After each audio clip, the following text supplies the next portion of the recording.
Hi everyone, and welcome back to that UFO podcast. My name is Andy, and joining me for a special breakdown to wade through the boggy, murky, swampy waters of the UFO world right now as things go a little bit batshit crazy. I've got Pavel Ibarra, the host of the Psicoactivo Podcast YouTube channel Wonder Show. Pavel, welcome, mate. How are you? Good man. It's a shit show, isn't it? It is literally the words I used on some of the platforms to ask folks ahead of this to share their thoughts or questions, and just saying that it is a shit show at the minute, the kind of UFO world. And if this is one of those shows where you're looking for us to dive into the past and what happened 10, 15, 20 years ago, it's not going to be that one. It's very much the here and now, because we are speeding towards what looks like hearings happening on the 9th of September that were delayed from April, May, June, and July. But it looks like we are getting those hearings finally. What they mean to people, Pavel. Um, I think we'll kind of start there. To be honest, I think mean different things. A couple of years ago, when we first had wind of upcoming UFO hearings, it was exciting. It was intriguing. What was going to happen? Who was going to come forward? Um, and since then, we've had a few, and I think there's a rather mixed reception as they've went along. Maybe to lessening impacts each time, potentially. I think maybe the Grush hearing for most seems to be the one that stands out in people's minds, and we've never quite hit the heights of that again. What do you think about that? I think the first hearing with Grush kind of took everybody by surprise.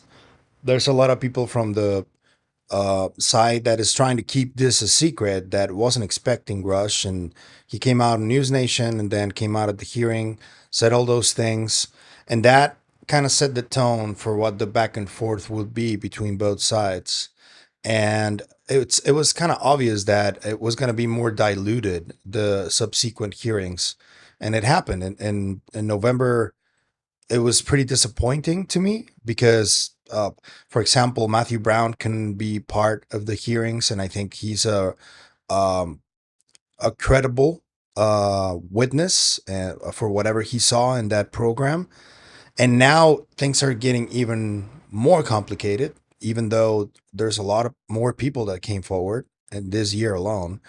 So it was expected, but there's a lot of confusion on who's a first hander, who's not a first hander, who's coming up, what you can do.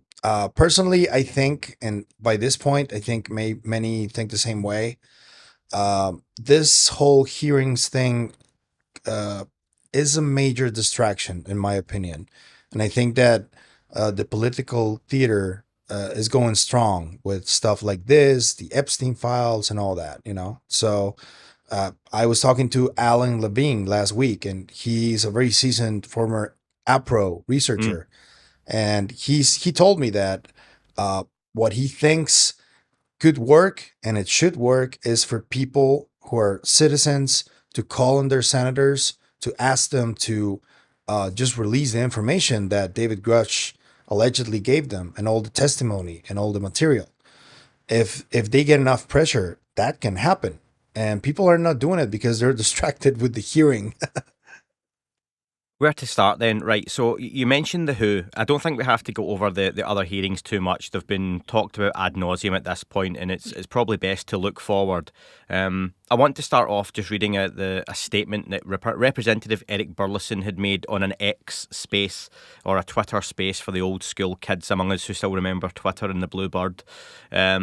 Pavel, I know you're more of an X space guy than I am. I have attended very few, yours being one of the only ones I've ever went on, I think, back in the day.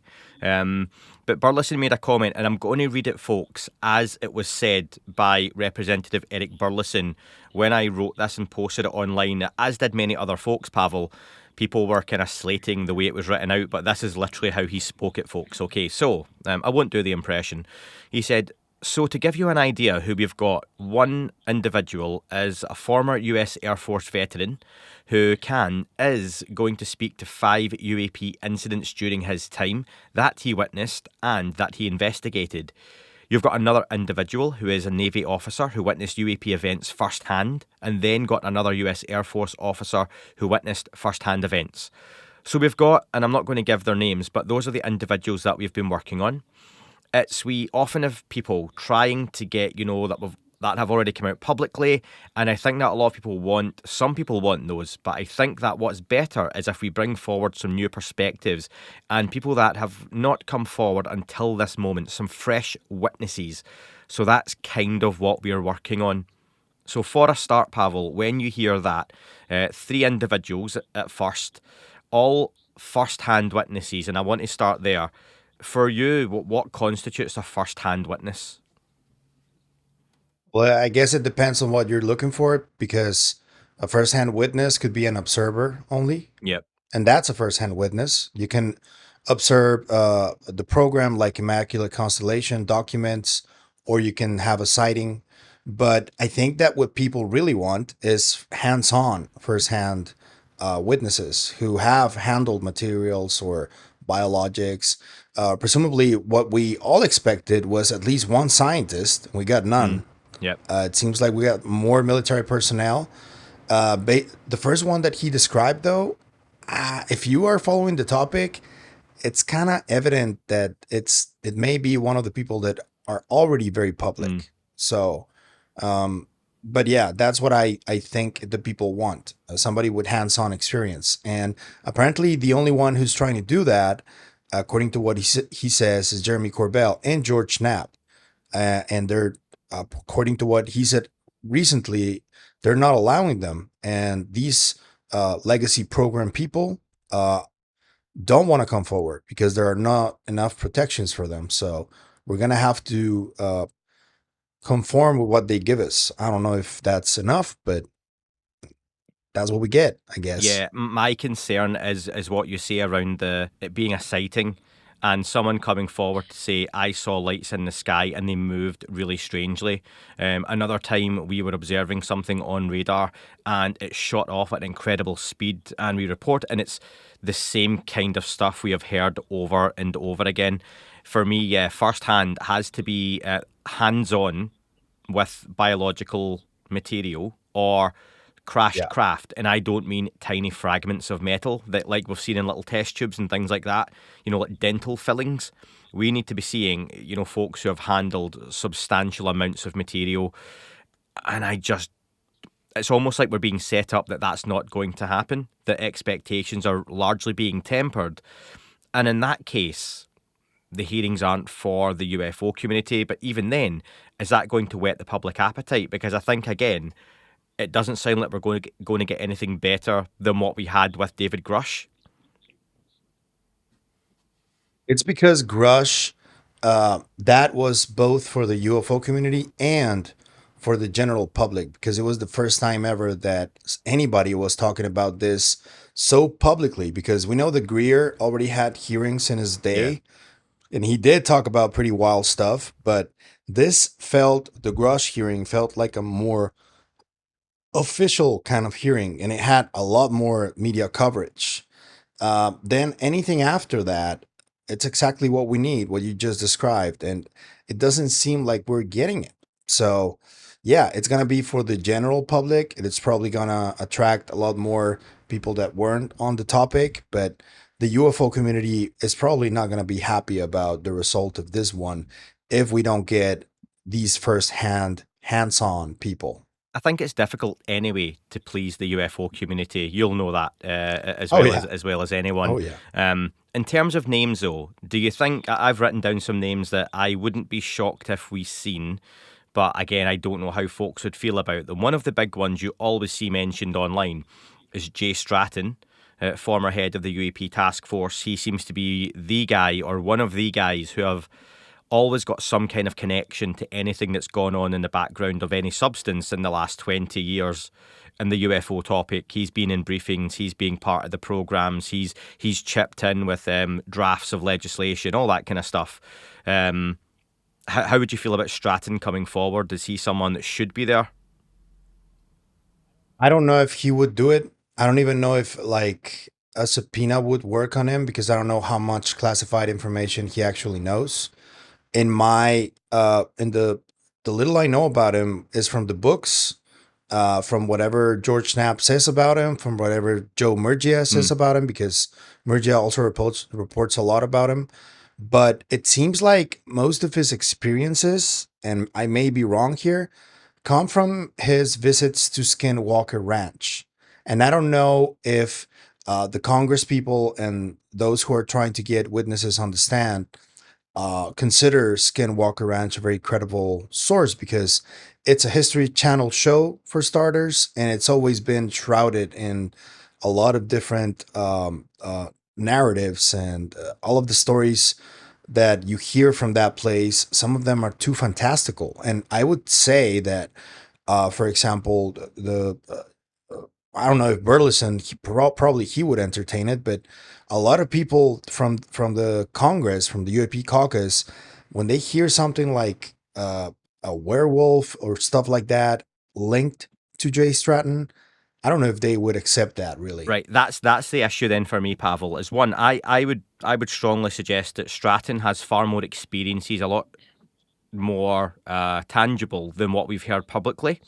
I think he is associated publicly with a lot of the Skinwalker stuff, especially the like the Dino Beaver comments, which seem to ring for a lot of folks.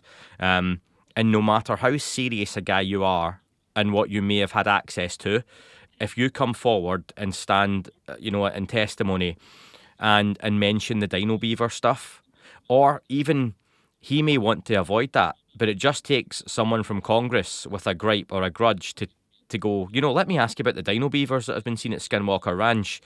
That's a credibility killer in the eyes of the public. Same with the dire wolf stuff and things climbing in and out of portals, or just conversations that, again, some people won't like to hear this, but are best kept away from those types of settings at the minute. And I would worry, yeah, that some of that stuff would come up in a hearing, and like you say, you start to associate it with a TV show, regardless of the science that is being done there, that may get lost in amongst the entertainment side of things with it. Yeah, I'm wary of the Stratton one, but I wonder, is it like similar to Lou Elizondo, where each passing hearing, folks wanted Elizondo to take the stand, and I think it was one of those things that had to happen just to get it done. And I wonder if Stratton would be a good one to take the stand. But then, is there an unfortunate optic that his book is going to be due for release? Um, I don't think around the time of the hearing. I don't think we've got a release date for it. I imagine it's going to be well into next year.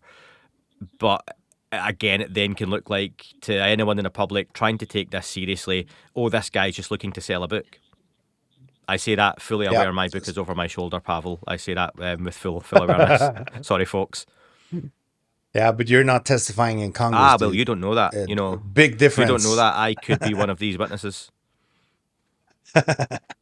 I would pick Lakatsky instead of Mm, Jay Stratton, if you ask me, because some of the statements he made on one of the books are very interesting, and it seems like he did have hands-on experience. So he would be like at the top of my list instead of Jay. I think that also the whole uh, spat with Elizondo is not helping Jay's case, and I think that that needs to be resolved completely. And until that is resolved completely, um, I don't know if I would want to go public with anything, because the bad optics is a constant problem in the UFO mm. community and in the UFO topic. And you see someone who comes out with claims and all that, and if you see some stuff that they did that does affect their credibility or the optics, uh, that becomes more difficult to become trustworthy, for stuff so massive as this topic. And I think that's a major issue that I know that there's a lot of people that don't want to go in the gutter and not talk about this stuff, but it is happening, and it's conflicts that need to be resolved. And the less people address them, the longer it's going to take for them to be resolved. They need to be addressed, and they need to be taken care of, uh, maturely, I would say. Yeah, I think the statements you're talking about from the book, and I just had to double check, it's got a really long-winded title, but it's The Initial Revelations is the short version, with Lukatsky, Colm Kelleher and George Knapp. It was the follow-up to Skinwalkers at the Pentagon, and I'm guessing it's the statement around Lukatsky being involved in a conversation where they talk about having a craft which they couldn't access for a long time. When they finally did gain access to the inside of it, it was bigger on the inside than it was on the outside, very Doctor Who style. Again, I don't know how much publicly he could go into that, but again, if he could even tease some level of I can tell you more, but in a classified setting, I don't know. Yeah, Lukatsky could be a good one. Again, you mentioned people who are far more public who may or may not come forward. Jake Barber might be an interesting one. James Fowler, who was one of the co-founders of Skywatcher, it's a little bit of a murky story, and this whole episode themes around the murkiness of the conversation at the minute. And folks, apologies if I get this wrong. Pavel, you can correct me. Jake Barber and co, they started Skywatcher, but James Fowler was already doing some of the work through whichever means before Barber and co got involved. And that's why there was a bit of confusion around this whole, we've been doing this 5 years. And it was like, no, James Fowler has been doing what he's been doing for 5 years. Skywatcher then came along, became part of it. James Fowler, though, was quite a big part of Skywatcher, has just gotten a contract back in the US government. And Skywatcher's put out a statement around that, wishing them all the best. You know, they're consolidating their data, updates to come soon. But a lot of folks are very wary of what this does to Skywatcher, not only from a reputation point of view, a credibility point of view, but their claims of, you know, potential disclosure by the end of the year through themselves. So two questions there on Jake Barber as a witness, but also the Skywatcher situation with James Fowler moving on. Yeah, Jake Barber has repeatedly stated that he already gave statements to the Senate Armed Services Mm-hmm. Committee. I don't think he's even willing to go forward on a hearing. He also thinks, like Alan, that the hearings are a waste of time. He thinks that the information is already there and it can be released. The Senate just needs to be pushed somehow.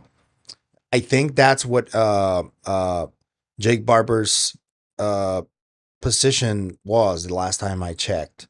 I don't know if it has changed. Probably, maybe. I don't know. But that's the stance right now. And with Fowler, and I think that, I don't know if you remember when he was interviewed by Jesse Mm-hmm. Michaels, they were talking about potentially releasing some of the methods that he uses to identify these objects and record them and all that stuff.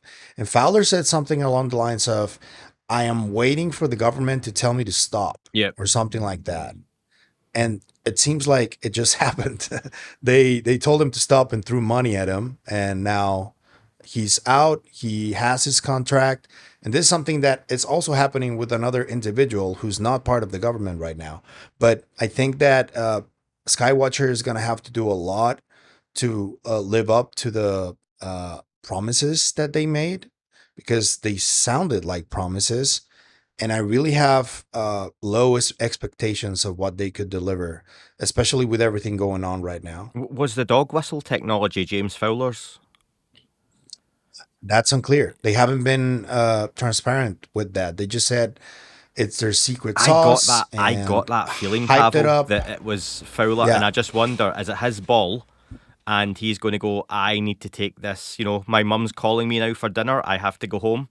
And Jake Barber yeah, and co are out there with her psionic assets, and they no yeah. longer have their dog whistle. But again, that's the kind of stuff that we could do with knowing. But I've said before, realistically, we aren't shareholders in Skywatcher.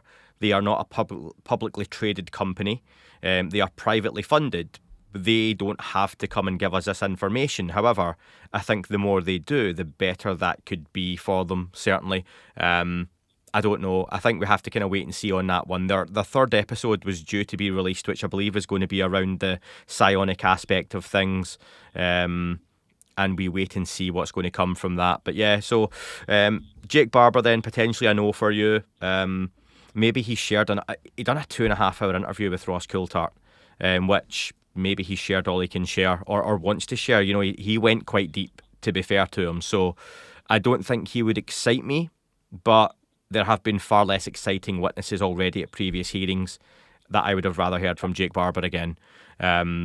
Matthew Brown, you mentioned before. Matthew Brown came forward, Immaculate Constellation author. He had found that programme.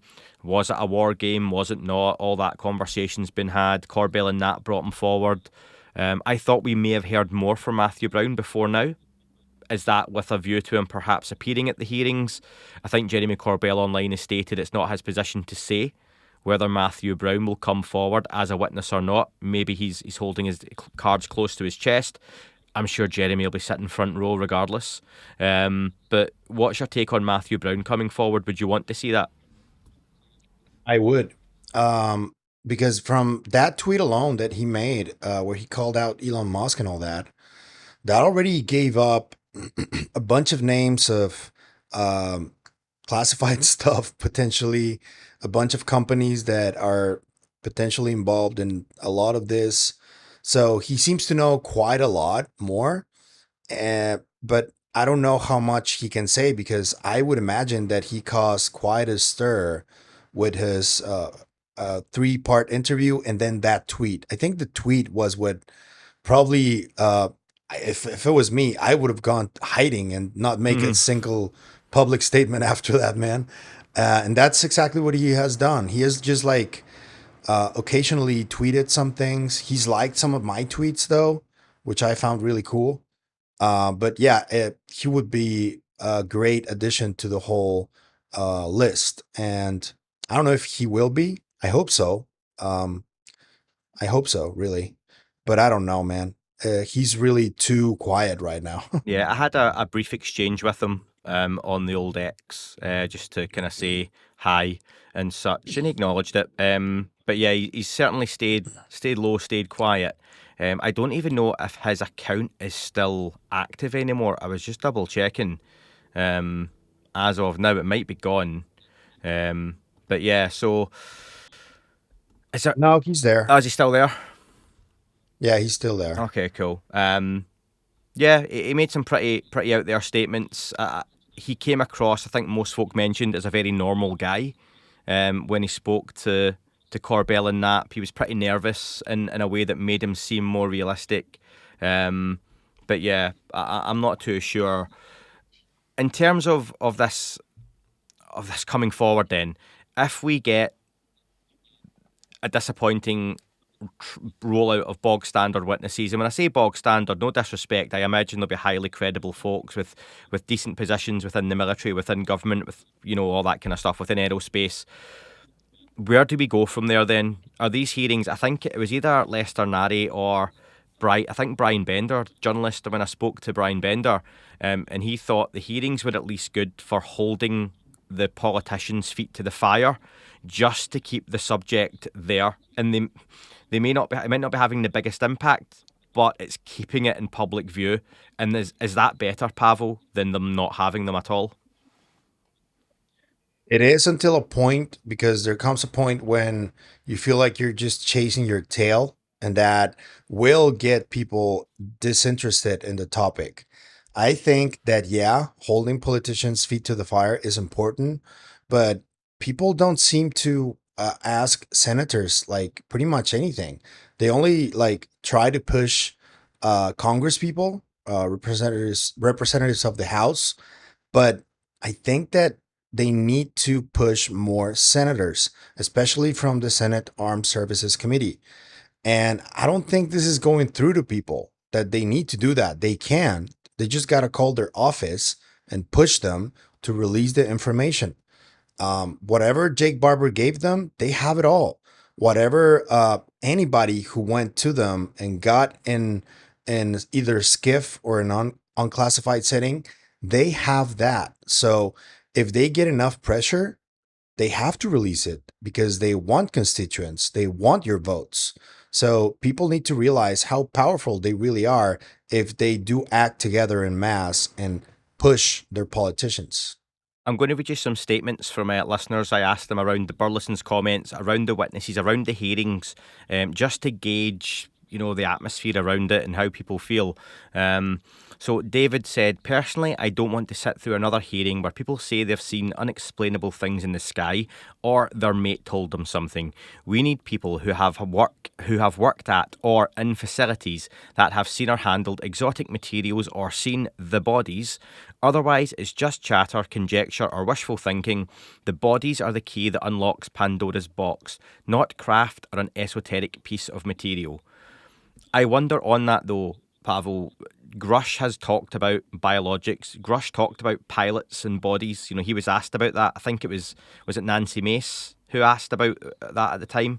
And it got the public's attention for a fleeting moment and then was gone.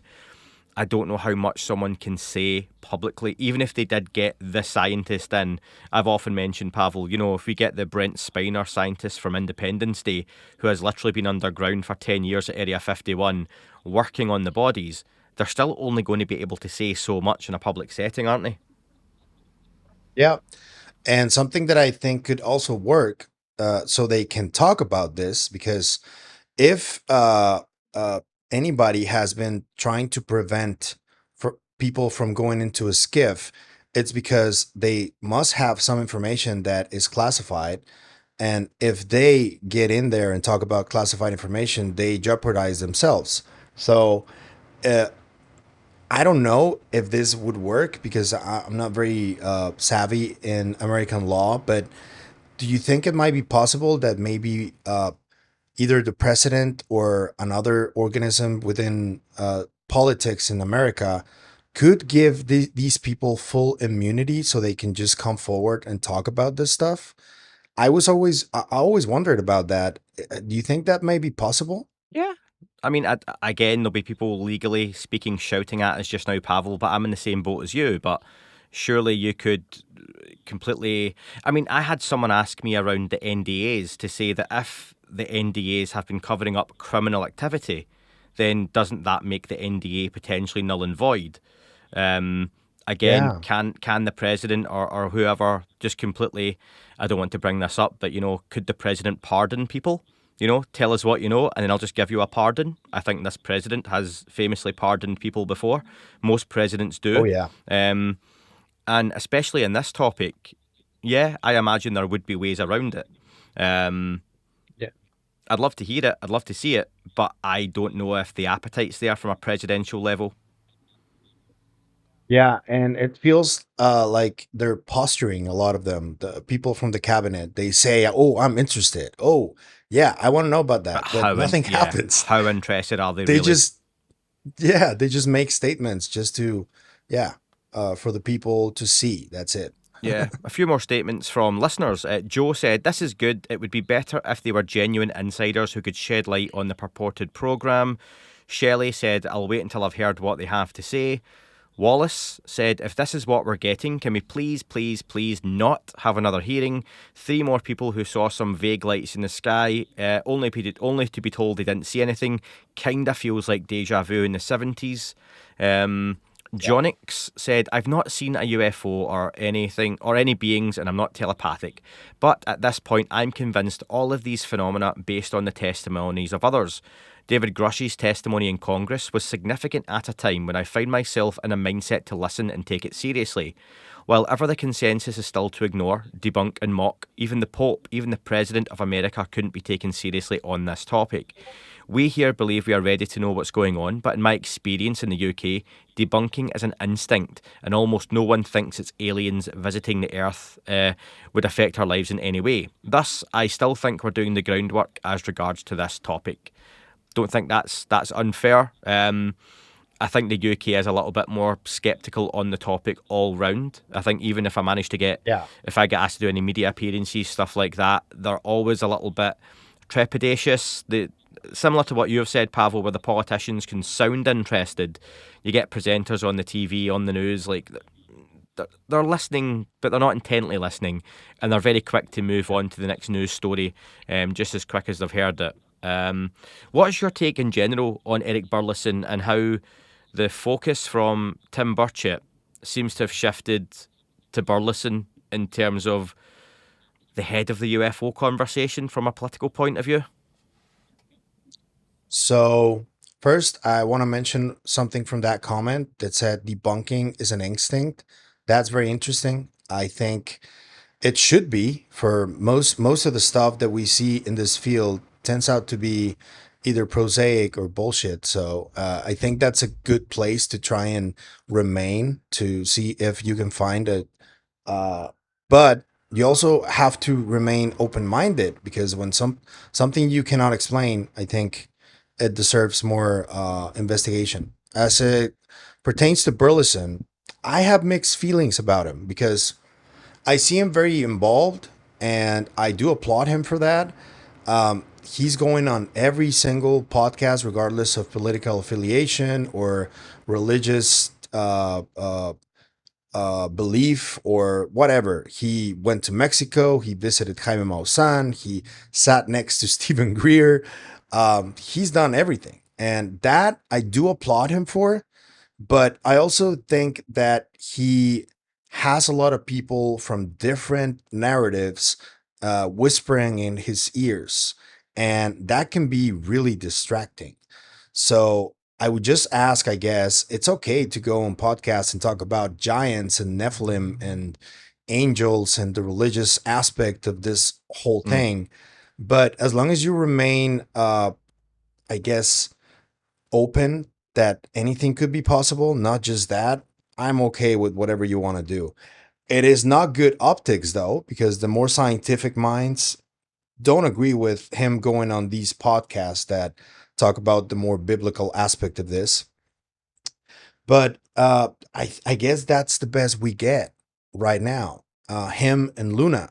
Luna is a little more chaotic Yeah. with her statements and her appearances, and she kind of doesn't seem like she knows everything that she's talking about. Um, it comes across as that. In the Joe Rogan interview, she did sound like she didn't know a lot of what she was discussing. She was just like She was trying to speaking or repeat a lot of things she's yeah, heard from experts yeah, or read online. spitting out talking points she was doing. And Burchett was an interesting one to me because he kind of backed off a little bit. I've always had a theory that him, Matt Gates, Luna, and Burleson probably already saw some stuff that moved their worldview quite significantly, and I think that may be one of the reasons Burleson specifically is so dead set on trying to find out what's going on. And I can't hate on that in any way, honestly, regardless of his beliefs or because he says he's skeptical. I don't think he's that skeptical. I think he probably already thinks he knows what's going on. But it's okay to say it in public that he's skeptical, but his actions kind of speak otherwise a little bit. And that's just my opinion. I don't know what you think. I think one of the reasons he's came to the fore is I think Tim Burchett, the last time I spoke to him on the podcast, he was rather dejected. I think it was just after the hearing where Schellenberger had put the Immaculate Constellation into the hearing, but then we had the whole situation where it was Corbell who'd brought it along. Obviously, we now know through Matthew Brown the page, the introduction page, had been left off of the letter. And then Burchett was really frustrated with that. I think it was the next morning I spoke to Tim in his office. And again, folks, I literally, if folks wonder about how these things come about, I had contacted the staffer who was helping Tim, Congressman Burchett, sorry. And at very short notice, he was like, yes, he's available. Do you want to speak to him the next? It was like an hour. He was literally just out the gym in the morning, jumped into his office to speak to me for 10 minutes before he went about his day. And that's how those kind of come about sometimes. All very chaotic. I think I was in the middle of a dog walk, which I had to cut short to run home and record. But he was really dejected, and people picked up on that. He seemed to think that they don't have the power and the influence to do what they want to do. And even then, that can differ from congressman to congresswoman to congressman, depending on their level of political sway, power, influence, where they're at in their career, how they're seen. And for whatever reason, Burleson seems to have surprised me that he's gotten so involved when I thought he would perhaps go the other way. totally agree on Luna. I'm all for the topic ultimately being kept in the public eye. I don't think the Joe Rogan interview with her was a train wreck by any means, but I do think it sounded like you've just read Diana Pasulka or been told that. You've just read Richard Dolan or seen that online. You've been talking to Stephen Greer or seen that documentary. And it was like as if she'd crammed for an exam the night before.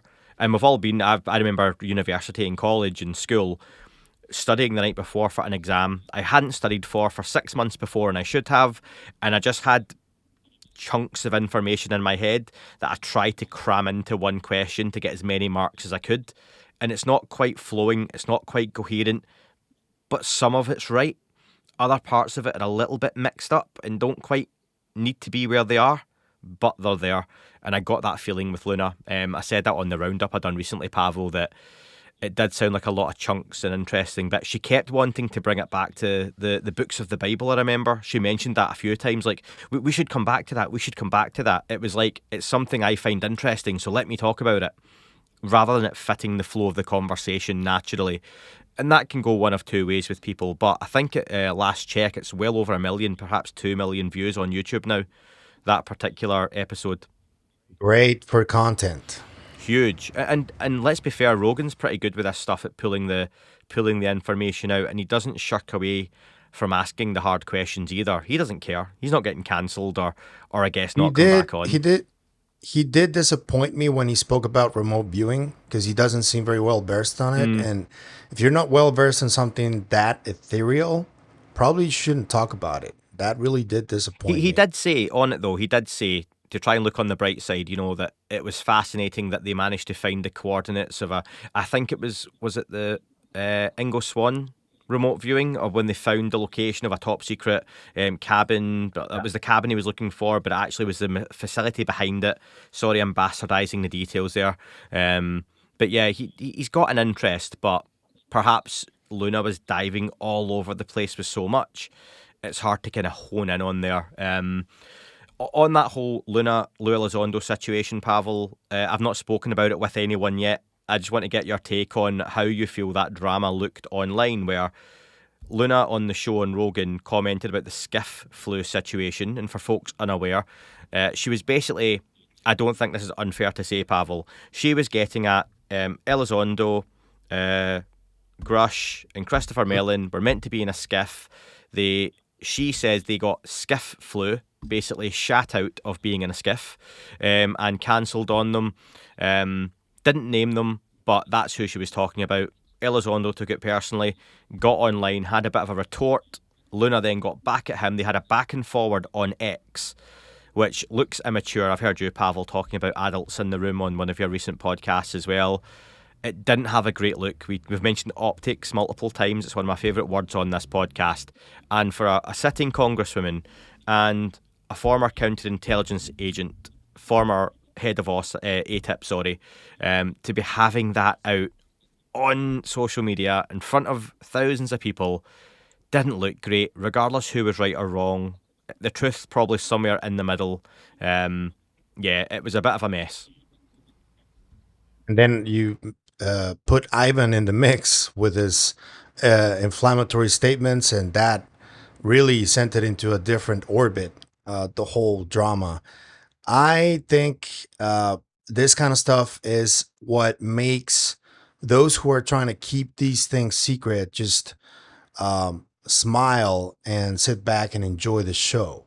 That's what I think. And I don't know if it's by default or by design, but this stuff just keeps happening. And it's really funny whenever something big or potentially big is coming, like the hearing, for example, or the legislation that was just trying to be reintroduced. Something like this always happens pertaining to drama and to the mess. And I really can't say much more about it. I know what's going on. The subpoena probably will go out against Lou. Now Ivan is accusing Grush's stuff.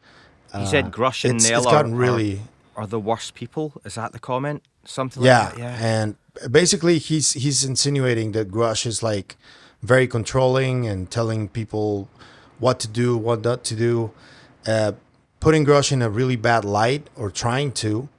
And the people that are like against Lou Elizondo kind of think that this is like a concerted effort to just spread more misinformation from a counterintelligence standpoint. Um, I have no dog in the game. I just know that, for example, Lou has already made a couple of mistakes that Yeah. made me lose trust and made a lot of people lose trust. And I just can't take him as seriously as I probably used to in the past. And on the other side, I also see, for example, that there's a lot of people from either Grush or Nell or Jay Stratton that are also not forthcoming with what they do. They put NDAs in enforced. They uh, don't talk about stuff purposely. They whenever they go to conventions, they ask for the whatever they talk about there to not be public. They just hide information like that, and I think that's completely unfair.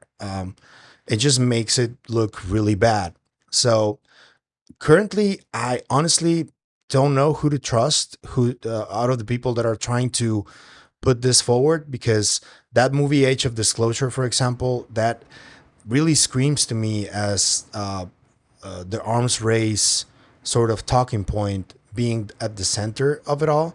And I just don't like that. I don't like that mentality of just perpetuating conflict and war and division amongst countries. And I think so far, that's what I gathered. That's what I think they're doing. And I just don't agree. I can't be on board with it. So it's really difficult to know who I can trust.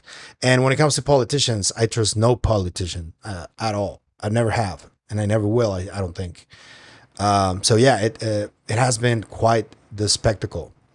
Very disappointing. I try to remember when I get disappointed with any group or individual or an act of an individual, that at play here, and I think it's something I've learned over the last kind of 4 or 5 years in my personal life, in my private life, my work life, this podcast being my personal and work life, whatever it is, strange situation. I try and look at the big picture quite often, because you can get sucked into small kind of macro level little isolated moments or situations, and I try and take a step back sometimes and go, look, at the end of the day, there are almost definitely some very scary people in charge or overseeing this whole conversation. Not that they can completely control it, but they have decades and decades of experience, cover ups, psychological warfare, and they're in charge of gatekeeping some very dangerous, dark, terrifying secrets. The least of which is, are we alone, yes or no? But all the connotations that perhaps come with that we hear about, and the what the impacts are for that on society. And then if you can try and sit back and almost give yourself that as a mantra, that that's what this is, then when you drill down to these two people arguing about should you have attended this meeting or not, how huge is that in the grand scheme of the overall topic here? And an individual, you mentioned Lou Elizondo making mistakes. I've covered them on the podcast. Whether he holds up a photograph or not of an irrigation field, and whether his messaging was mixed or poorly communicated, whether he was given bad advice, whether Luna on Rogan talks in ways she shouldn't, whether any journalist puts out information that comes to be wrong, or they can't burn a source, or they choose not to burn a source, or it's a bit trust me bro, it shouldn't put people off the subject at whole or at large, because people are having incredible experiences, having incredible sightings, both personal, both profound. It spans decades. There's a bigger topic here. If there was nothing to cover up and there was nothing to see, you wouldn't see the pushback that we're seeing on this. Yeah, it's not ideal. Yes, things are a bit of a shit show, like we said, but I think are we in that kind of awkward moment before the storm? And I've got some comments we'll get to from listeners, Pavel, or for both of us, some questions, but some folks are still quite content that we're actually making progress, that perhaps we are getting somewhere, and that maybe the folks in power see this as a bit of a rattling at the door, you know? Yeah. It's possible though, but I just find it really strange that some of the people involved in the disclosure movement, the new one, they don't seem they seem like they know some stuff that they're not sharing. And I get that some of that stuff may be classified, but it does kind of feel like some other of that stuff is not classified and you're just waiting for the right moment to release it. I think that's kind of bullshit. I don't know why they do this timing of stuff, but uh, yeah, I would say that we are way ahead compared to pre 2017. I get that, and probably I'm guilty of being a little bit impatient at times because I only got fully into this topic in 2019 or so. And I've spoken to more seasoned researchers and who have been doing this for Mm, decades, and they do tell me that before 2017 there was nothing like yeah. this. So yeah, in that sense, I do agree. Um, but there's also a lot of questions that I just have with all of the people involved, mostly the ones who are pro government, that they seem to be steering this towards a very specific outcome. And I don't know if that will be beneficial for everybody. I know it will be beneficial for the United States government. That for damn sure will be. But there's a lot of people from within the UFO researching community who were before who were here way before these new players arrived that don't agree with the way things are going, and they've always thought that there's something fishy going on. And uh, I don't know, it there may be something, so we have to look into it. Yeah. Before we get on to finish on some listener questions and thoughts, Pavel, you yourself are one of those, you've got that journalistic background. You've been doing some digging yourself and you were speaking to a new whistleblower. You've just put a video out. We're recording this about an hour or so after you've released a new video that I've not fully had the chance to catch up on yet. Do you want to just share the story of the kind of work you've done, the research that's gone into it, and kind of what's happened? Yeah. This guy, his name is Michael. I initially released a video of him with a pseudonym, which is the civilian Axelrod. I thought it was a nice play on words with the two previous Axelrods that have already been out. This guy, initially, the information was kind of weird because he wasn't giving it all away for me to understand fully what was going on. But he did show me email exchanges and direct messaging exchanges with people from Congress and the Senate. And I double checked with other people that I know are acquainted with people at the Senate and in Congress, and they said, "Yeah, that's real." So I decided to move on with the story. And initially, he released a statement where he explains the reason he decided to not go completely public with the information that he has. He was a little vague. He said that he had a sighting in 2003, which is before the Tic Tac encounter with the Nimitz, and that he potentially had video and material from something that he found. But it wasn't clear what he was really doing. He claimed to be a businessman, and on Sunday, Representative Burleson spoke about him because my friend Craig Oliver from the Escape Velocity Medium account and from the Magenta Project, he asked him a question during that space. And Burleson confirmed that this guy is indeed real, that he is dealing with people in Congress, that he was going in classified settings and talking about this. And he also said that there was this component to the story that prevented them from going forward quickly because he was apparently trying to get a government contract of some sorts. And that's why Tim Phillips, for example, accused this guy of trying to extort the government. And according to the information that I had, that was cleared. He wasn't accused of anything. They investigated the case and he was cleared. And Burleson did confirm that he did see a video and a photo that really did surprise him. That he was like, and he showed this video and photo to some people within the defense industry who deal with classified aircraft all the time, and they were surprised that this guy apparently has a method to like a tracking system to identify these craft and take pictures and videos of them really close up. So the thing is, the recent statement that he gave to me gave me all that clarity that I needed. So this guy in 2003 had an accidental sighting that he took video of a triangular craft in the fields of Wichita, and he took video of it close up. He since then he has developed. He became sort of like a UFO hunter of sorts, kind of like the Tedescos, kind of like James Fowler, I would guess. And he developed a system that also has a high rate of accuracy, where he can record these things, he can take pictures of these things, and attract these things. And but he's not using psionics or anything like that. It's completely nuts and bolts.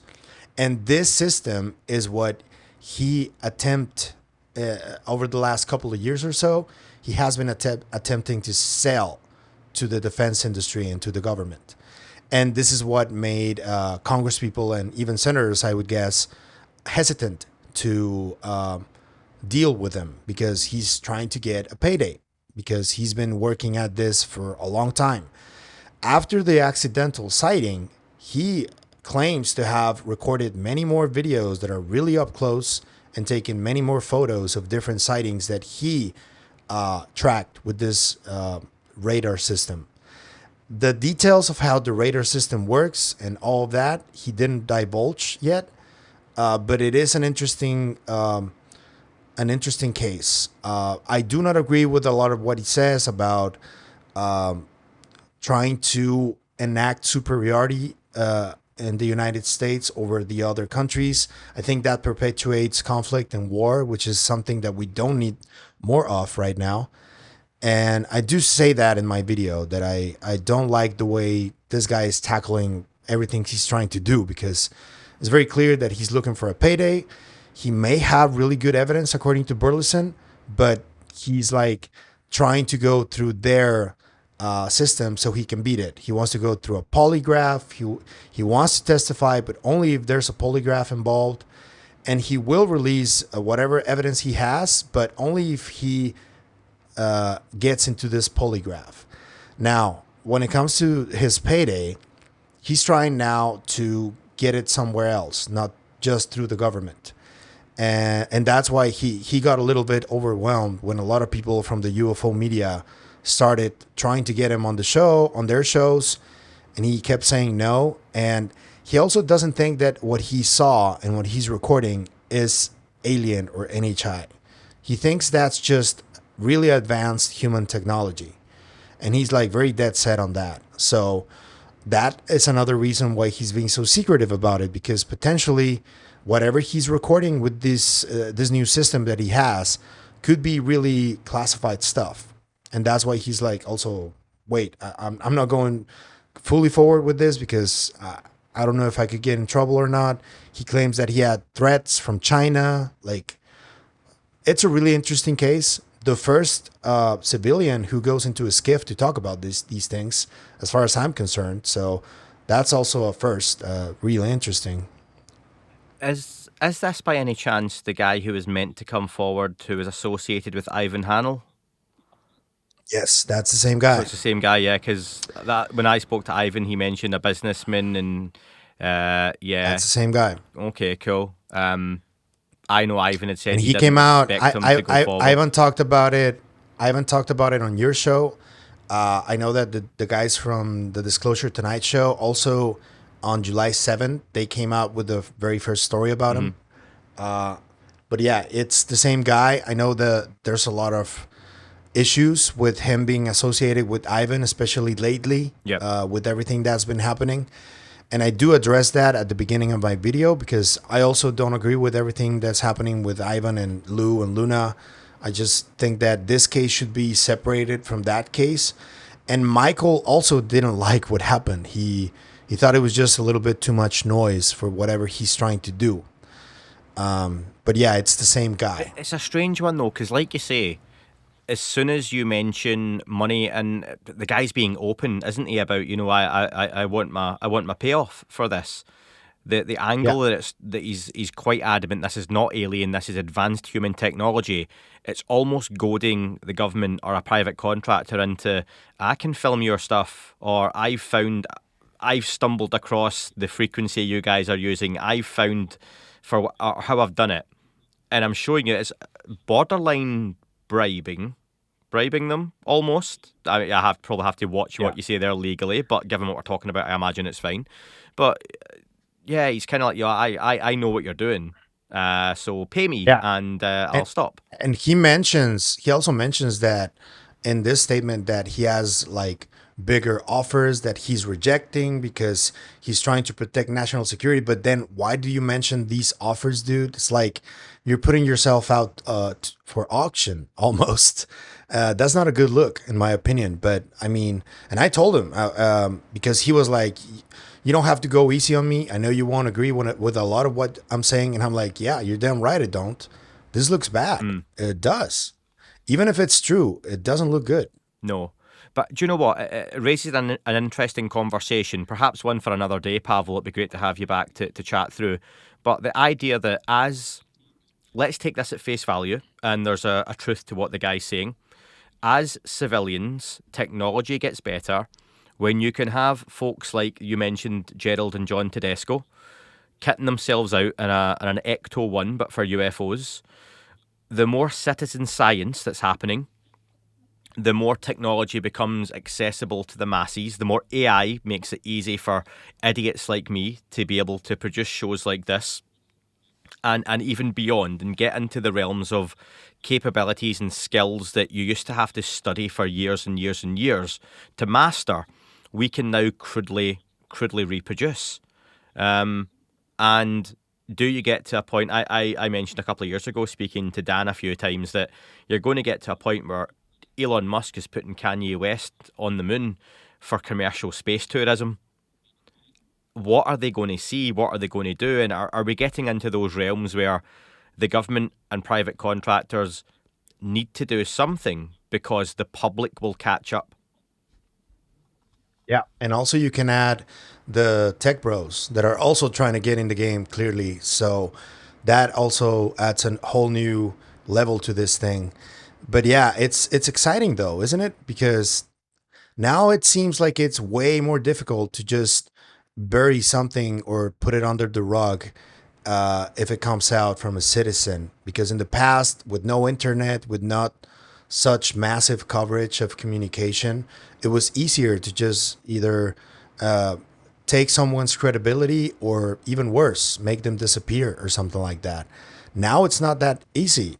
Now there's more people coming out, and even Jake Barber said in his interview with Clokus that they were just one of many different groups that were doing this through different means and different techniques and all that. So I like this, honestly. Even if this guy's case is not looking good because of what he's trying to do, I would encourage more civilian researchers and inventors to just go public and see what they can get and share the data that they have, because that's what's going to make this truly open source, in my opinion. Yeah, it reminds me of it used to be easy to hide small things or big things. You can make them go away, but now it's easier to just really throw a lot more bullshit out there. Like at the end of Batman and Robin, I'm going to give a spoiler here for a movie that's getting on 30 years old, but Two-Face throws his coin up, and rather than try and catch the coin or interfere with the coin, Batman just throws a whole bag of coins up in there, and Two-Face doesn't know which coin to go for. And that seems to be the easiest way to do it now, especially with online social media. You just throw lots of bullshit out there. And Pavel, tomorrow you could post the best UFO footage of all time online. You could just throw a whole load of other stuff out there with bullshit researchers and other channels being sent great videos that all are easily debunked, and yours just gets lost in the shuffle. It's just another coin Yeah. up in the air. And it's really unfortunate that this guy seems to allude that the video taken in 2003, that's the video that is classified now, because apparently that's what he brought to the skiff. and that's unfortunate. I was hoping that that wasn't the case and that was the video that he could release, but he said that the video that he can release apparently is 4K from 2019 and further and closer to this date. And that's unfortunate because today we live in an AI world and it's just much easier to uh, debunk. Yep. But a video from 2003, that's not that easy. That you can trace that. And if that's classified, that's so unfortunate. Yeah, 100%. Let's dive into some listener questions, Pavel, to finish off. It's been really good with your time, mate, so I appreciate it. Some of the stuff I've covered, folks, in the body of the conversation, you'll appreciate. I've got loads of stuff held back for next time Pavel's on. But Algo says, "Hi, Andy and Pavel. Here's something to discuss. The UEP topic comes and goes in waves. I'm not in it for that long, but it seems so. Facts that were obvious need to be rediscovered every couple of years. Is there a way we can determine if there is progress if you go by the decades? How to measure it? Is it public opinion or is it cyclical? And all we do is keep running in circles. Happy to hear your thoughts." When I was talking to Alan Levine, he told me that back in the 70s, he's like seeing a lot of the same tropes happening right now that were happening in the 70s. He truly felt like there was disclosure like right around the corner in the 70s, bro. Yeah. And there's a lot of stuff that is kind of the same, which is why I do recommend folks to go to the literature so they can be like more informed on the historical aspect of this. They can also go to the either the CIA reading room or the Black Bolt, which has a lot of historical data there, and that will get you more up to date, you could say, and you can learn to identify the new things that do come out, which do come out. It's not like everything is just repetitive and already happened. There's a lot of new stuff out there too. Yeah, I would say the big difference now and what could, not saying it will, but what could make the difference, because like you say, I hear from folks who have been involved in this for decades, and they say they have seen and heard so much of this, at least in a similar vein before. What we have now is we are more connected than ever. You listening to this, you watching this, folks who are watching Pavel's podcast and picking up this one and vice versa, would never have had that 10, 15, 20, 30, 40, 50 years ago. That kind of international community. With that comes a lot more noise, but with it comes a kind of power of community. And when that works together, and we do see it, I think you can get a progress from that as well, that even when the conversation's being pushed in the United States, you've got people from Mexico, people from Scotland, people from Italy, Jamaica, Ireland, all able to have a say in what happens in a different country and how that affects everyone else. So I think there's a difference. As much as things stay the same, there are changes, and I think it just depends how that gets used, both for and against us. But yeah, Kimberly says, "I love Pavel's take on things and his ability to dig in and get great truths around his entire show, around this entire show we are watching. Having him on is a really great, a dream duo, we're called, Pavel.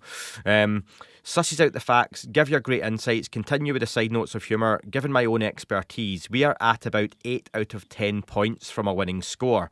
Whatever the reason is for not telling us all the info, well then it must be so frightening and paradigm shifting that whomever thinks they're in charge is starting to realise it's time to come clean. Keep up your discussions and research. Pressure's the only way to make a crack." So Kimberly was very nice about us both there, Pavel. But Kimberly getting to the idea that, are those in charge starting to realise it is time to come clean? And we do hear that from some commentators, don't we? That there is a panic, there is an awareness that they can't keep this secret forever. So is it time to let something slip? I've always wondered though, because this group, the alleged Majestic 12, that presumably is where the secrecy originated from, how has it morphed over the years? And it probably became Zodiac or whatever other names they've chosen.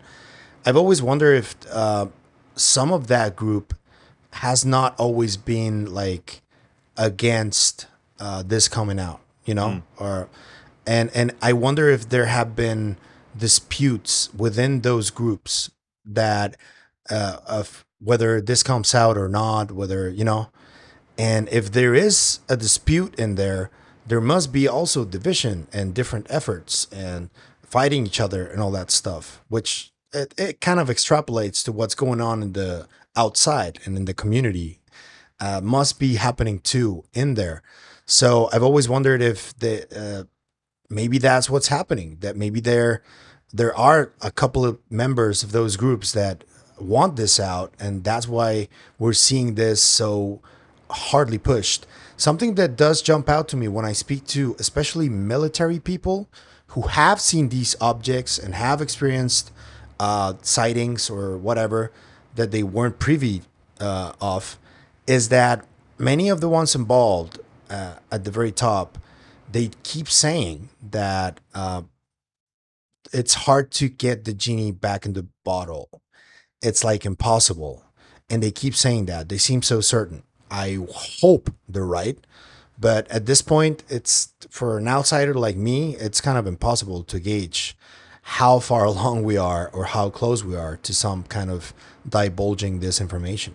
Yeah, I think it's far too simplified when folks say that online. And I know some of the YouTubers or influencers or whatever you want to call them who often come out with those kind of sensationalized, it's just around the corner type comments and the genie can't go back in the bottle. We can't push the toothpaste back in. But no, you can certainly throw a lot more genies up in the fucking air, and that's, excuse my French, but that's what you do. You just put so many genies out there that no one knows which genie is the one you're meant to be looking at. Or indeed, you put a load of bottles on the floor, or you smash the bottle and you go, that's fine, there's no bottle for it to go back to. But where does the Yeah. genie go at that point? So I'm going to stop with the genie analogies now. But yeah, I think it's far too simplified to say, oh yeah, we've gone too far, because like you say, far more seasoned researchers, veterans, or even just commentators and followers of this topic will tell people like us, Pavel, I've seen this before. I've seen something like this before. There's always a way it can go away. Um, and yeah, it's Yeah. for me, I do think it is cyclical. I do see that kind of roller coaster up and down. Are we going to see another peak come September? Maybe we do get a surprise witness. Maybe people like Matthew Brown, David Grush, even if they're not at the hearing, come forward and speak. Can we get them on some of the bigger platforms, some of the bigger podcasts? Maybe they'll humble themselves and bring themselves down to our level, Pavel, and mingle with the commoners. Because I think you can get some of the better conversations even at those levels sometimes that people don't expect. Yeah.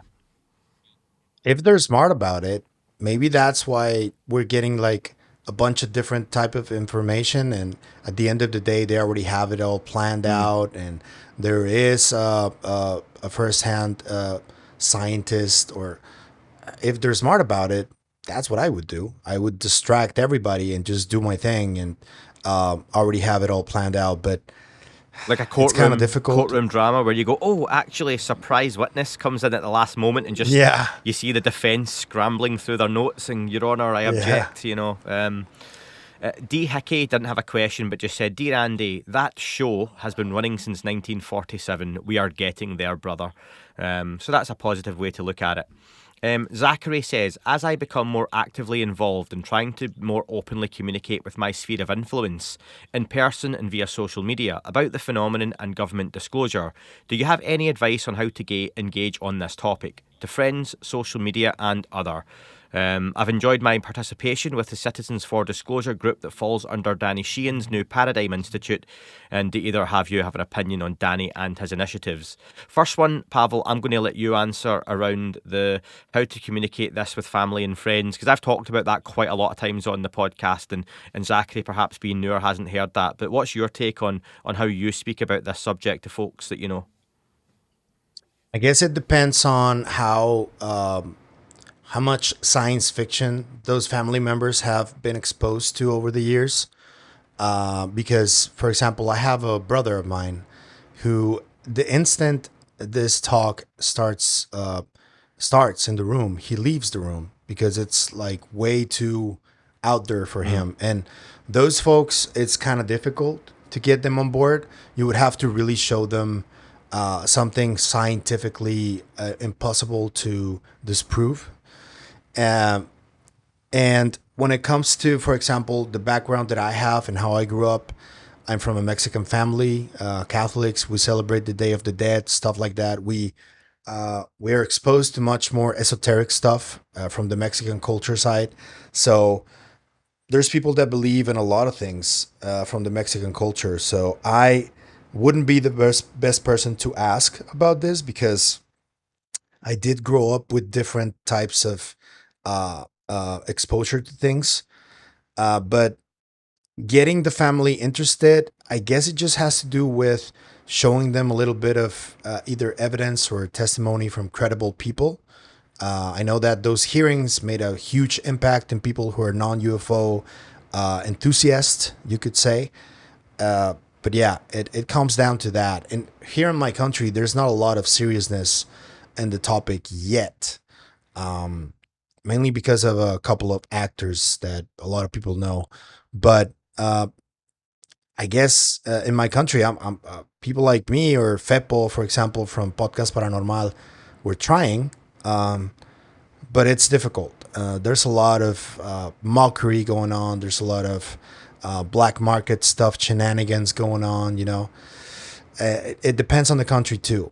So maybe I'm not the best to ask this question. Well, listen, everyone's opinion's equally as valid. I promise you. And just to give you my clip notes version, Zachary, I always like to try and get folks thinking just a little bit differently. And even if you keep it as simple as asking them, what if it's not human but it's something different? What if it's not alien but it's not human? Just to get them on the back foot, have the conversation from your point of view, and just leave it even there if you don't want to take it any further with them. But yeah, get them thinking a little bit differently, a little bit outside the box. Put them on the back foot. Give yourself the power in the conversation. And separately, Zachary had asked our thoughts on Danny Sheehan's new Paradigm Institute. And Danny, I'll start with that one, Pavel. I've had Danny on the show multiple times. I think, like many, especially when he's quite a strong personality, very intelligent individual as well, very highly qualified, done some incredible legal work in his time as well, outside of the UFO topic. He, I think I've said before, is so involved with so many different people and groups and organisations that I don't think it's unfair to argue perhaps sometimes the colours bleed into each other, and it must be difficult to work out where you stand when you're involved with so many differing trains of thought. Not least that he's friends with both Lou Elizondo and Stephen Greer. He said to me the last time I spoke to him, he was trying to get them both into the same room to talk. And whatever you think of either of those guys, I imagine most folks would like to see that conversation. Yeah.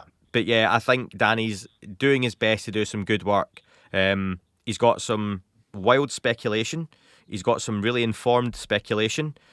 And I enjoy hearing from him. But yeah, I think the cast of characters that Danny is involved with and helping both legally and professionally, it must be difficult to form a really coherent opinion on this based on all those different conversations. Yeah, sort of feels like he wants to be Switzerland in this whole Yeah, thing. yeah.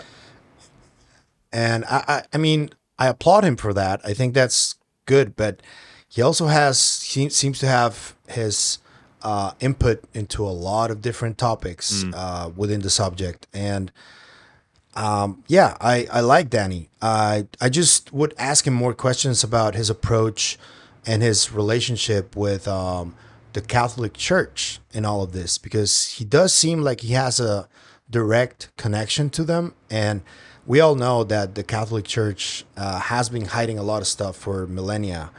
And I would just like to know if any of that stuff has anything to do with this topic. Based on Diana Pasolka's book, also, it seems that way as well. They do have an astronomy department, which when I read that book, I was like, oh, they do they? That's interesting. I didn't know that. So they seem to be more aware of the grand scheme of things, but they're very conspicuous about it. And I have a feeling that Danny Sheehan knows a lot about that. I would ask him more about that if I get the chance. I've only had him once. I would hasten to say that the churchy, and I'm not religious in any way, shape, or form. You're obviously got a Catholic background. I think in 2,000 years, when people are digging up Harry Potter books, it's has got as much credence as the Bible or any religious text out there. No That's offense, funny. folks, but so yeah, yeah. That's I'm funny. just not. I'm just not religious. But Same. I think the church or any of the churches, any of the religions, especially the big ones, are probably far more secretive, far better organized and far more dangerous than any government organization, intel agency, FBI, CIA, NSA, Mossad, the Chinese mafia, the Russians. What the Russians thing called again? Not the Kremlin, KGB. Yeah, AGB? any of Yeah. that stuff. The triads. Anything like that. I imagine the churches are the ones that are probably the most sinister of all of them and the best at keeping this stuff secret. Proper old school Opus Dei type shit. So yeah, Yeah. I wouldn't fancy anyone trying to dig in too deep there, and that's where I commend Diana Pasulka for the work that she does, because I imagine some of the conversations that she must have privately, or some of the messages or voicemail she receives, must be pretty intimidating to keep doing what she does. And thank you to Diana for doing the foreword for my book, Pavel, which is out in the middle of September, just after those hearings. Awesome, dude. The Kite Society says, "Hey Andy and Pav, I'm a regular listener to both of your podcasts and really appreciate what you're doing for disclosure. Andy's podcast is just slightly better." I added that bit in, Pavel. Kite I wanted to get your takes on Jay Stratton and what his current status is as best you understand it. I would have thought he would have been a key witness to have in the September 9th upcoming hearings, considering his admissions in the trailer for Age of Disclosure regarding seeing first-hand non-human craft and non-human beings, but I haven't heard any indications he's expected to be one of the witnesses. Do you think he's keeping his powder dry to sync with his upcoming book release, which he's prioritising over public testimony? Keep up the sterling work. And I know we covered a lot of that, but I like the question around, do you think he's keeping his powder dry because the book's coming out? Yeah. That person just answered their own question. I think that's exactly what's going on. Yeah, obviously we covered a lot of that, but then again, they say no press is bad press. If you're that publisher, would you not be like, yeah, get yourself up there in front of those hearings? I mean, in the last one, did Lou not mention his book? I think that it also has to do with the movie, man. And when Hollywood gets involved, things get really tricky. Just one example, Money. a good example is Money and contracts. The Marvel stuff. Whenever somebody like says a spoiler, a lot of legal stuff goes on in the background that gets really problematic. And if that happens with something as unserious as a superhero movie, you can only imagine what would happen with stuff that potentially is very, very serious, over the most serious stuff. So I think that's the problem, really. That's why Jay is not able to come out as probably most would like him to, because of the film and the book as well, which I think are intertwined at this point. Yeah, I'm really intrigued to see when his book comes out. And again, folks, if you're newer to the topic and the conversation, maybe you've only been listening to myself or Pavel for a short time, Jay Stratton is very much talked about as the guy who's been at the top of much of the UFO conversation, ran multiple projects in the background, consulted on a lot of things, would know quite a lot and be a go-to guy. And if you've had Lou Elizondo's book come out, be a New York Times #1 bestseller, the same organisation is publishing Jay Stratton's book. And I wonder how much it would almost be a conflict of interest, Pavel, if you released a book and talked about you done X, Y, and Z and put yourself in a certain light, but then they paid me to do a book as well, but I was your boss, and I'm then going to write a book to say, actually, Pavel cleaned my shitty shoes, on rainy days, and he's never mentioned that in his book. People are, and I'm not saying that's what's going to happen, but there's a lot of folks suggesting that Stratton's going to come out and potentially correct a lot of what Lou Elizondo said, or at least elaborate on it in a way that perhaps won't be flattering. There was rumours, I say it was rumours, I'm not going to quote rumours. People online posted direct quotes where folks in the Stratton camp were unhappy at things that were in Lou Elizondo's book. But it seems really strange to me that the same organisation would sign up for both books. But then again, it's going to sell, it's going to do well. Would you not want that? So I think it remains to be seen. It'll be an interesting book when it comes out. Can't wait for that shit to hit the fan. Yeah. Nicholas, last couple of questions, mate. Nicholas says, on the latest Weaponized, I believed it was mentioned by Jeremy Corbell that they are still working on getting one of the witnesses for the upcoming hearing to be first hand to more than sightings of black triangles by the sound of it, or words to that effect. Sounds like expectation management at play to me. Do you think we're going to get more witnesses? Obviously, there's talk of potentially another couple. Um, what are your expectations at? Maybe even to recap where you were before, Pavel, for this upcoming hearing. Are we going to get something that we're going to be sitting here, me and you, other folks on the 9th and 10th of September, recording podcasts going, wow, didn't see that one coming? I hope so. I think that we may get new information either by the end of this week or by the end of next week. But I would think that by the end of this week we should have something new. I hope at least one of the people Jeremy is trying to bring forward is part of that. I don't know if that will happen. I don't know if maybe they're trying to get a hostile witness in there, which would also be very interesting.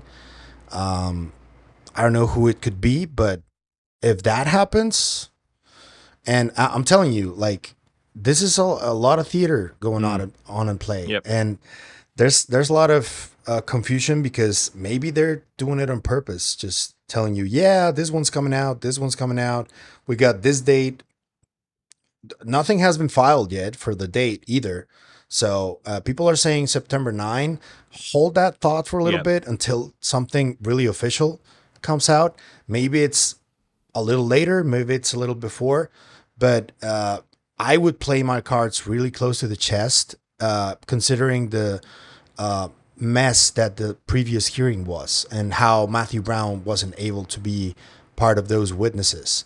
I would be really, really cautious on how I go about things. And yeah, I would also release false dates, maybe like try to distract people with potential witnesses that are this and that. But I'm doing completely different stuff in the background and not telling anyone. That's how I would do it based on the previous experiences. I don't know about you. I'd be really selfish because in the United States, my book launches on the 16th of September. So if they pushed it back around a week, Pavel, I'm not going to lie, and I'm really sorry, folks. I don't think it'd be the worst That's thing to funny. help. I'm not That's expecting a New funny. York Times bestseller. If everyone who Oh listens to the man. podcast and watches it bought it, then it probably would go there.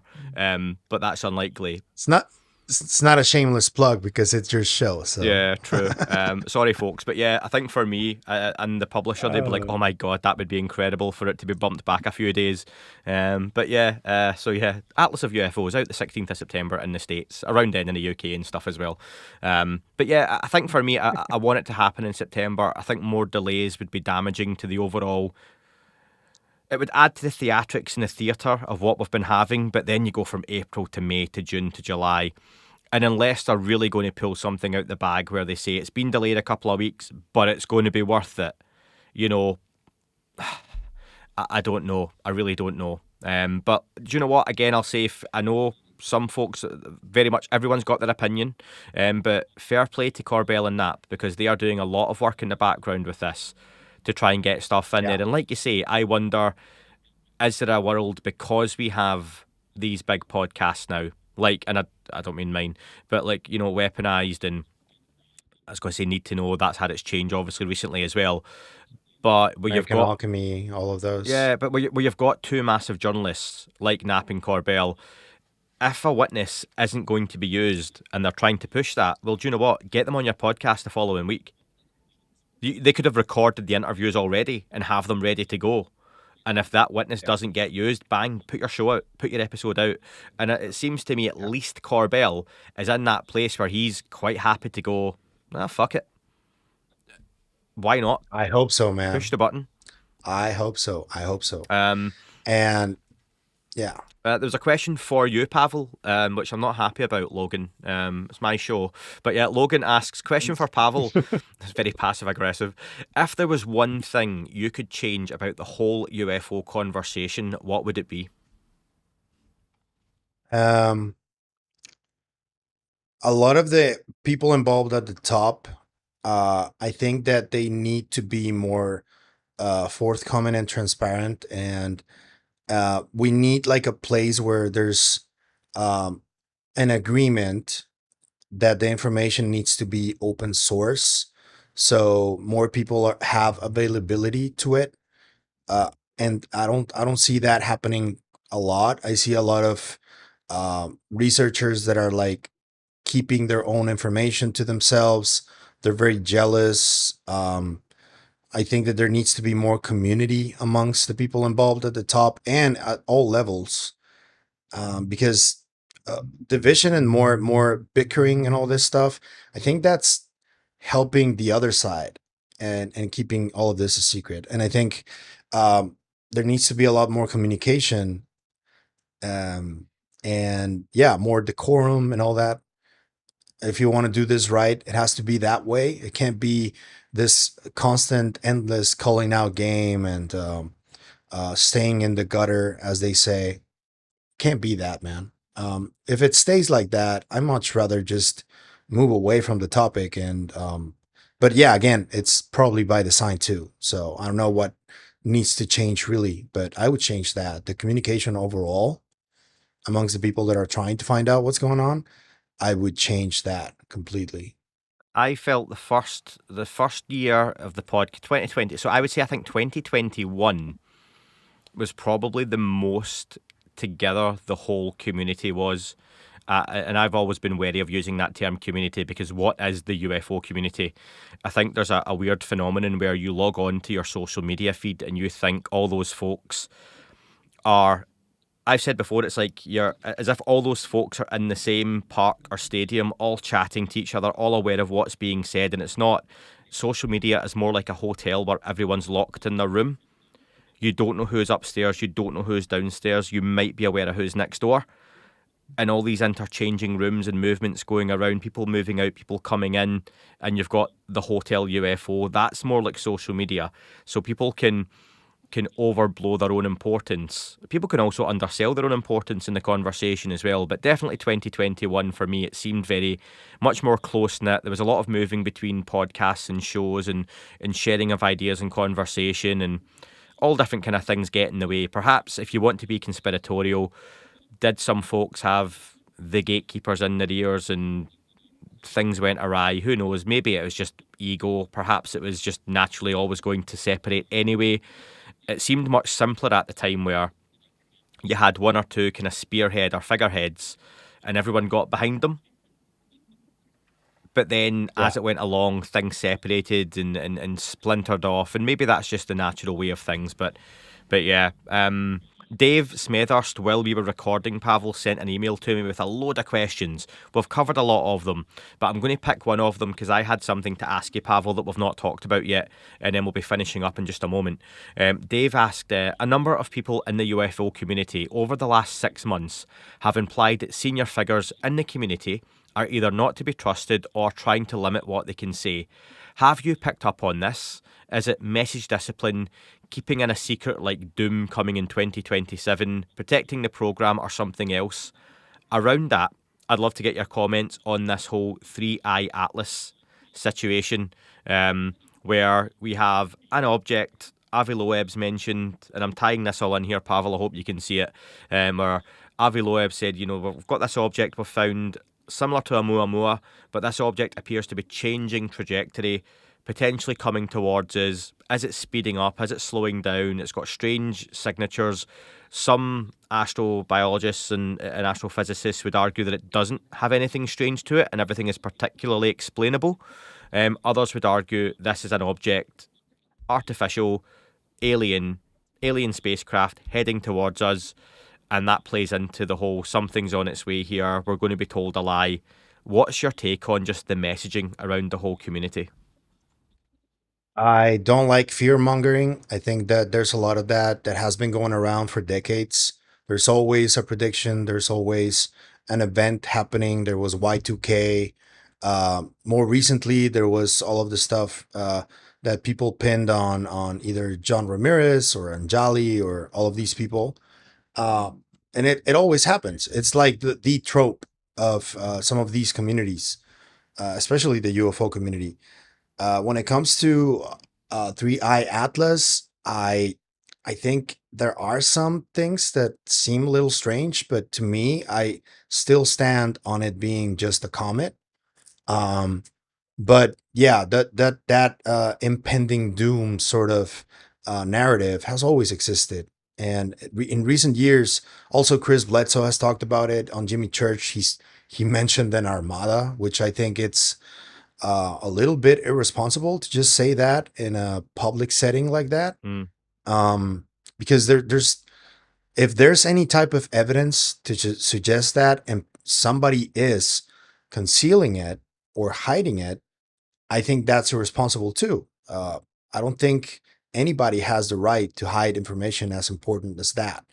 But we have to be really careful not to conflate one thing with the other, because, for example, the recent discovery that Dr. Villarroel recently made of this alleged surveillance system and all these Yep. objects from the plates, that can also be easily misconstrued as something similar to that.